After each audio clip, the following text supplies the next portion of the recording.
Il s'est passé un truc de fou hier qui m'a traumatisé toute la nuit, j'ai pensé. Une jeune femme de 19 ans, Estelle, a failli mourir parce qu'elle s'est teint les cheveux. Une substance très allergène, en fait, est présente dans pratiquement toutes les colorations. Hein. Voilà, vous savez, il y en a plein qui ont dû faire des colorations ici. Et la jeune femme a décidé de lancer une alerte à tous ceux qui utilisent ces produits. On vous a préparé un récap de cette histoire. Regardez, c'est complètement ouf et ça fait vraiment flipper. Et on embrasse fort Estelle. On espère voilà, qu'elle va aller mieux. Et c'est vrai que c'est un traumatisme pour elle. Regardez.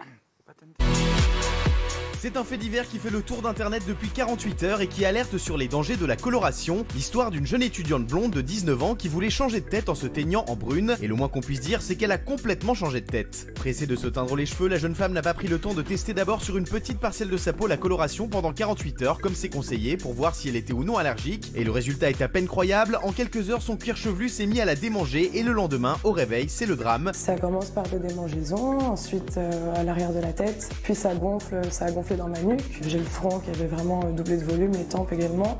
La jeune femme a tout simplement failli mourir pour une coloration. On se dit pas qu'on va mourir d'une coloration de cheveux, vraiment pas. Sa gorge gonflée l'empêchait de respirer correctement, mais prise en charge à temps aux urgences, elle est aujourd'hui saine et sauve. En cause, la paraphényleldiamine, un produit présent dans la majorité des teintures du marché. Bref, la prochaine fois que vous faites une couleur, pensez à tester le produit 48 heures avant.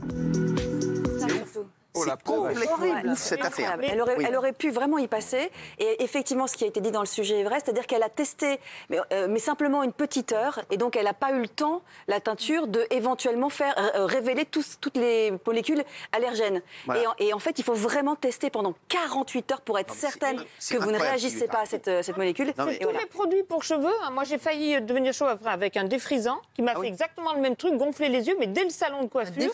Et Catherine Lara avait raconté qu'avec un shampoing, elle était sortie chauve. C'est-à-dire que le shampoing lui a enlevé tous les cheveux. Voilà, exactement. Ah ouais, sa mère aussi. Ah ouais, oui. C'est moi pareil. Ce qu'il veut, lui, c'est pas de shampoing. Est-ce que vous pouvez me permettre de lancer un cri d'alarme? C'est vrai, à propos du reportage là qui m'a bouleversé. Et je lance un appel à toutes les jeunes filles, notamment noires ou métisses, qui veulent aussi se blanchir la peau, parce que c'est la même chose. J'ai vu récemment de nombreuses brûlures qui auraient pu être très très graves. Heureusement, ça a été pris en charge à temps dans les cas que j'ai vus, mais ça peut être extrêmement dangereux.